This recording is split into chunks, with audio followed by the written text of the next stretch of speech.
ও গুৰুজনাই কৈ গৈছিল কলি থৰি নাম, শাস্ত্ৰতো লিখা আছে নামেহে কৈলান। সঁচাকৈ গুৰুজনাই যিবিলাক অৱদান আমালৈ আগবঢ়াই থৈ গৈছে, কিন্তু কিছুমান লোকে এই কথা বুজি নাপায়। ৰাহুল, তই ইয়াত অকলে অকলে বহি কি ভাবি আছ? তোৰ আজি মনটো বেয়া নেকি? কি কওঁ মোৰ চুনাকণ, আজি ইমান মনটো ভাল নহয়। গুৰুজনাৰ গান কেইটামান গাই গাই ইয়াতে বহি আছো। ইবা আকৌ কোন গুৰুৰ কথা ক'লে?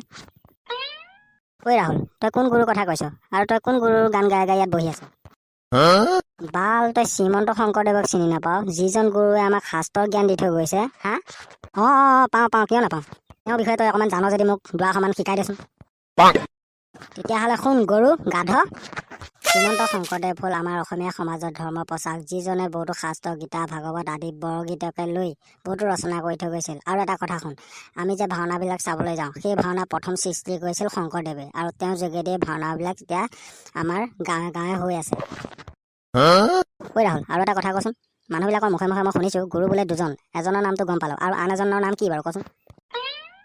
হয়, আমাৰ গুৰু দুজন, এজনৰ নাম হ'ল শ্ৰীমন্ত শংকৰদেৱ আৰু আনজনৰ নাম হ'ল মাধৱদেৱ। মাধৱদেৱ হ'ল শ্ৰীমন্ত শংকৰদেৱৰ শিষ্য, কিন্তু যেতিয়া শ্ৰীমন্ত শংকৰদেৱৰ দেহাৱসান ঘটিছিল, তাৰপিছত তাৰ কাৰ্যভাৰ চলাইছিল শ্ৰী মাধৱদেৱে। ঐ ৰাহুল, আৰু এটা কথা কচোন, শ্ৰীমন্ত শংকৰদেৱৰ মাক বাপেকৰ নাম কি? তেতিয়াহ'লে শুন, শ্ৰীমন্ত শংকৰদেৱৰ দেউতাকৰ নাম হ'ল কুসুম্ব ভূঞা আৰু মাতৃ সত্যসন্ধ্যা, আৰু তেওঁক জন্ম দি কেইদিনমানৰ পাছত তেওঁলোক দুজনৰো মৃত্যু হৈছিল। তেতিয়াহ'লে ৰাহুল, শংকৰদেৱৰ মাক দেউতাক ঢুকোৱাৰ পাছত তেওঁক তুলি তালি কোনে ডাঙৰ দীঘল কৰিলে? তেতিয়াহ'লে শুন, শ্ৰীমন্ত শংকৰদেৱক তুলি তালি ডাঙৰ দীঘল কৰিছিল তেওঁ আইতাক খেৰসুতীয়ে।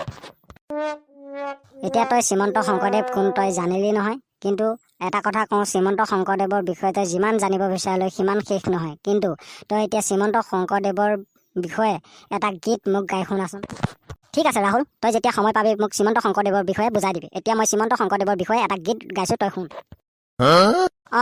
গা মই শুনিম আৰু তোক কম কেনেকুৱা হৈছে সেই গীতটো।